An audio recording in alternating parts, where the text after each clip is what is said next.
Здравствуйте, дорогие друзья, мои любимые подписчики и гости канала. Новый репортаж с моей дачи. Что у меня произошло тут новенького? Но у меня вовсю прут баклажаны. Если честно, я впервые, первый год у меня, я не знаю, куда мне их деть.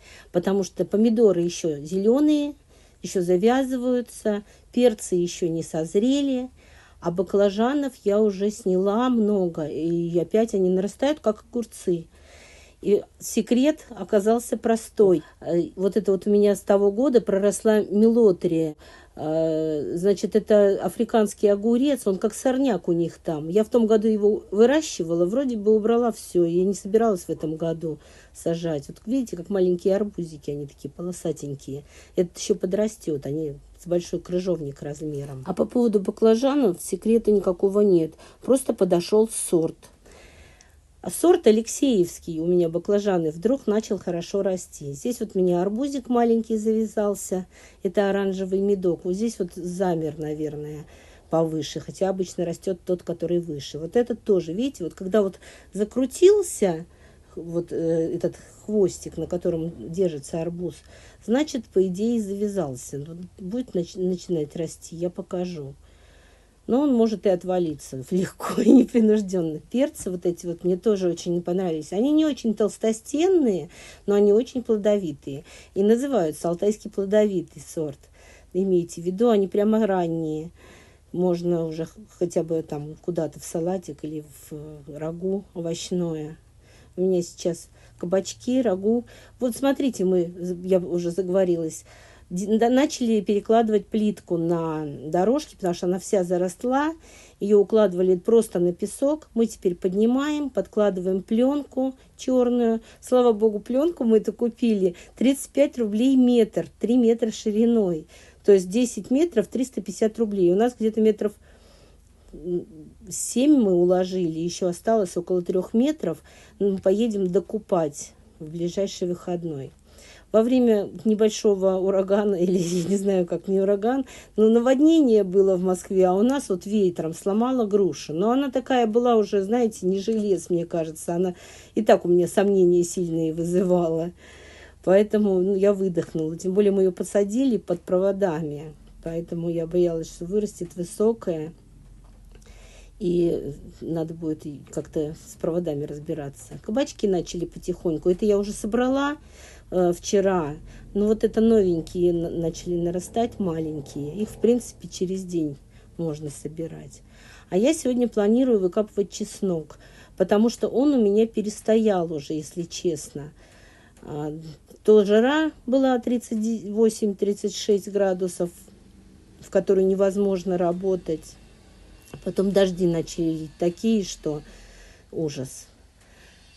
Я не выкопала. Это батат у меня буянит, буйствует. Морковка вообще, мало того, что плохо взошла, так я вчера дернула, а они как пробка из бутылки, только без чпока. Смотрите, какая-то фигня, а не морковка. И цвет светлый, и они какие-то рогатенькие все. Вот я вчера сорвала 3 штуки, точно такие же, даже короче еще были. Мне аж соседка от жалости свою дернула, у нее нормальная. Не знаю, каждый раз я сажаю примерно одни и те же сорта, а вырастает каждый раз разное. То хорошая, то плохая. Вот в этот раз я не знаю, какой я сорт посадила, но я его больше сажать не буду. Уже срезала первый качан капусты июньской. Это у меня Слава. А здесь вот кукуруза начинает немножечко метелочки выпускать. И сделала голубцы. Очень вкусно всем было. Ну, прям хорошие. Ну, вот с этими дождями только капуста, наверное, и хорошая. Тут уже трещит качан, надо будет тоже срезать его. На соседскую красоту вам полюбоваться. Ой, я тут хожу, экскурсии устраиваю, лишь бы чеснок не копать. Я уже и соседку позвала, она у меня на экскурсию пришла, я ей там цветочки показывала.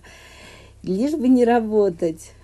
А я хотела вам показать, у меня, значит, ежевика уже прямо завязалась, я сейчас покажу. А вот смотрите, прямо будем в этом году хотя бы с ежевикой. Смородина у меня все заболели кусты. А вот это ежемалина.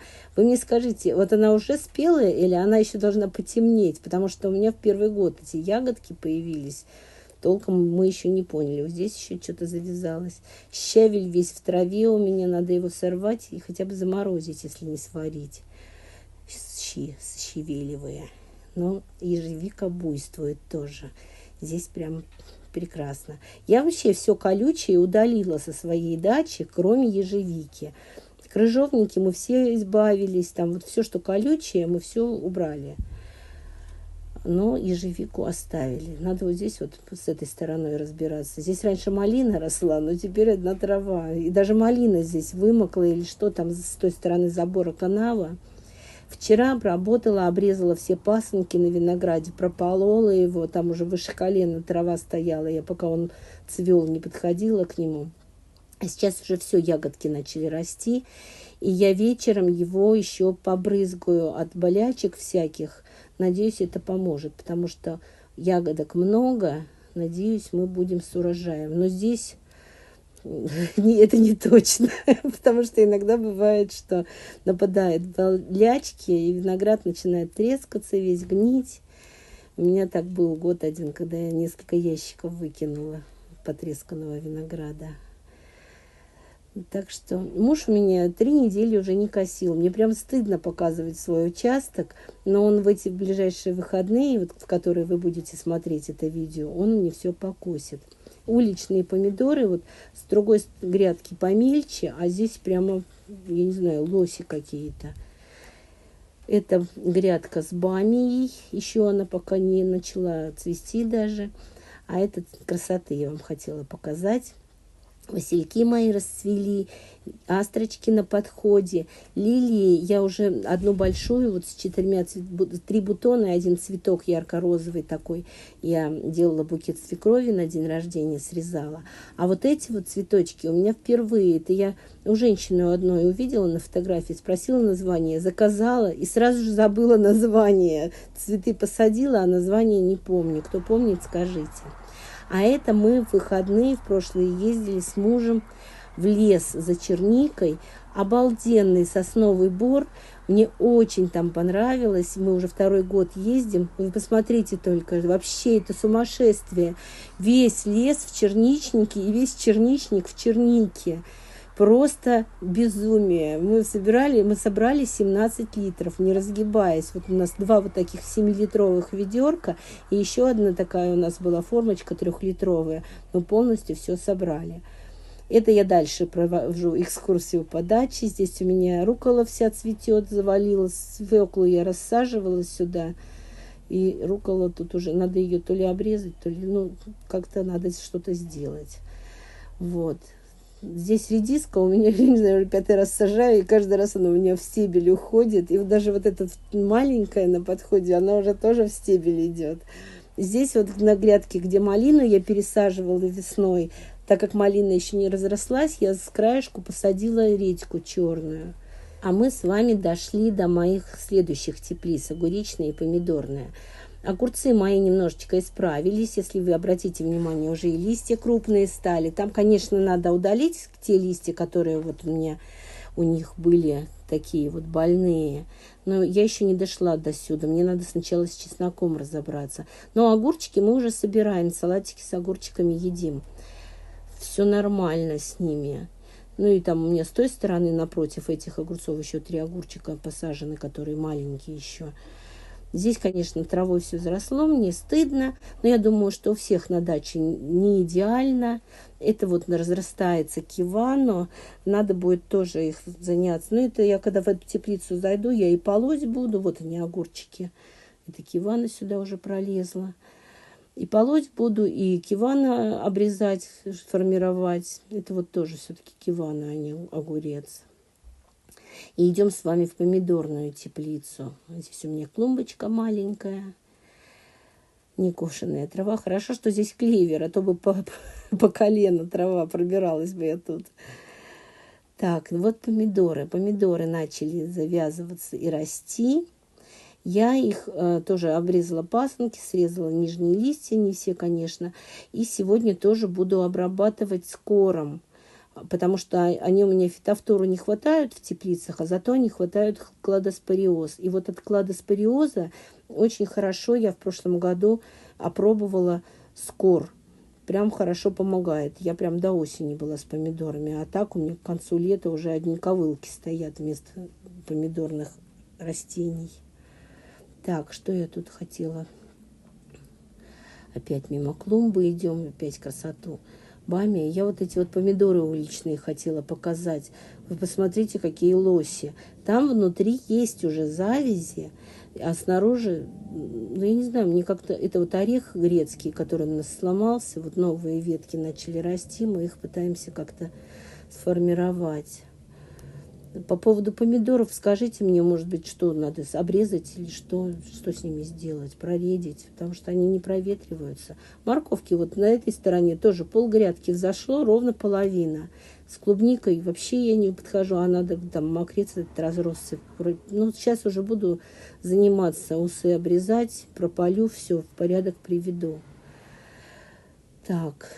Я вообще вот целыми днями сейчас прополкой занимаюсь. У меня, смотрите, вон там вот вдалеке куча. Это травы, столько я уже навалила, полола. Под виноградом, да и вообще всюду. Потому что жара, дожди, трава прет как не в себя. Трейси ходила за мной, а потом в тенечек улеглась, потому что сейчас тоже жарко, 26 градусов. На солнце пекло, конечно. Ни ветерка, ничего. А мы идем на эту сторону, с этой стороны посмотреть. Вот эти вот, это вот грядка, где я остатки кукурузы, капусты, славы сажала. И там немножечко с краешку несколько бамий посадила. Они не все взошли. Полупустая половина грядки. Здесь вот кабачки, которые я сажала уже в начале июля. Ну, не знаю, как в прошлом году лето было в октябре 30 градусов жары, так, может быть, еще и они успеют отплодоносить. Там свеколка, грядка. Что-то у меня с картошкой творится неладное. Она цвет такой стал посветлее, чем обычно. И нижние листья желтеют, и даже пятнами кое-где. Наверное, это фитофтора. И с этой стороны еще хуже, даже вот в этом участочке. Там прям вот смотрите, что творится. Фитофтора или нет? Напишите мне, а то я, может, чем-нибудь побрызгать ее надо. Не знаю. Я вообще хотела уже копнуть ее, попробовать, потому что уже 2 недели после цветения точно прошли. А еще у нас новость. Трейси заболела. Я вам сейчас кусочек видео поставлю, который мужу отсылала, когда она заболела. А мы с Трейсей уже 3 раза в клинику съездили. Нас побрили. Трейс, повернись с другой стороны. Повернись. Повернись. С другой стороны еще хуже. Сказали, мокнущая экзема, аллергическая. Прописали все лекарства, я уже все купила. Сейчас едем на дачу и все ей дам. И вот мы в течение недели лечились.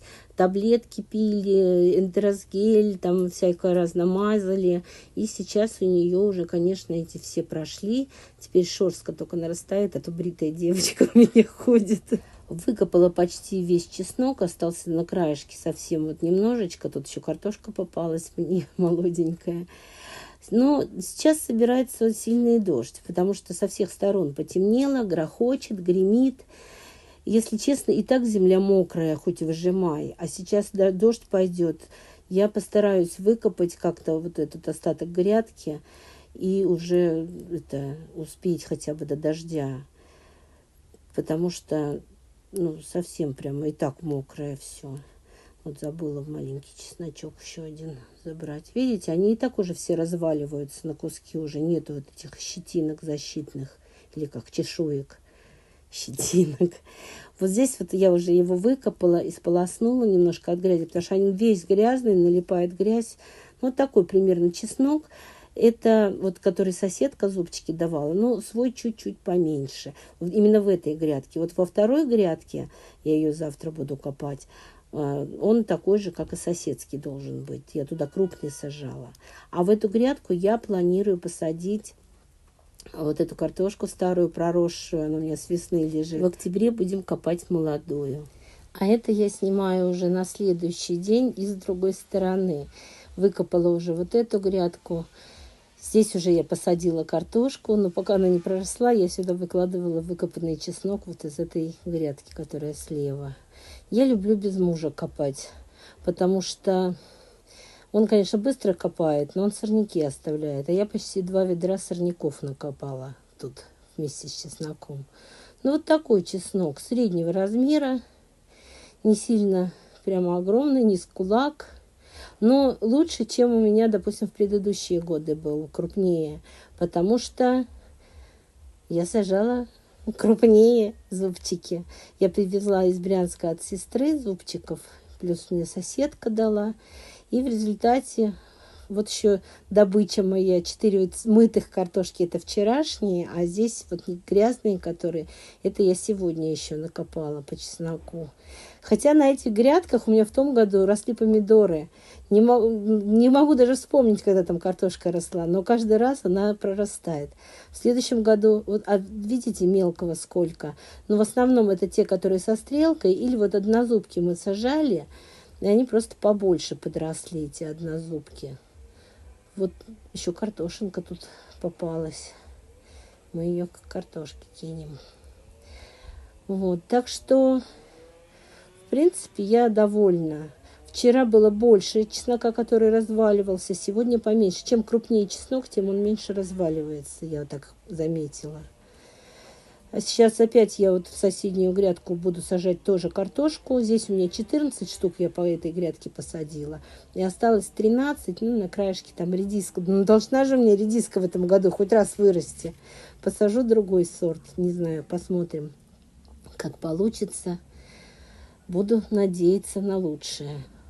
Вот это вот из моего чеснока, который я обычно сажала у себя, они небольшие головки, но там 3-4 зубчика, и зубчики достаточно крупные, то есть тоже, в принципе, неплохой. Но лучше, конечно, когда такого же размера зубчиков 6 и побольше немножечко. Видите, вот это вот мой тоже, 4 зубчика всего. Хотела найти, у меня тут даже попадался где 2 зубчика, головка. Большие зубчики просто, но их 2. Ну, в принципе, я рада, что я выкопала. Еще это не весь чеснок, у меня там около тыквы еще я рассаживала по весне, где находила чеснок, и такая узенькая грядочка у меня там чеснока еще. И по клубнике надо еще копнуть. Тареся радуется жизни, в тенечке от теплицы улеглась. Как только я перешла на 3 шага, и она перешла на другое место, но тоже рядышком со мной. Если вам понравилось это видео, ставьте лайк, пишите ваши комментарии. Конечно же, подписывайтесь на мой канал, если еще не подписаны. И огромное спасибо всем, кто досмотрел до конца.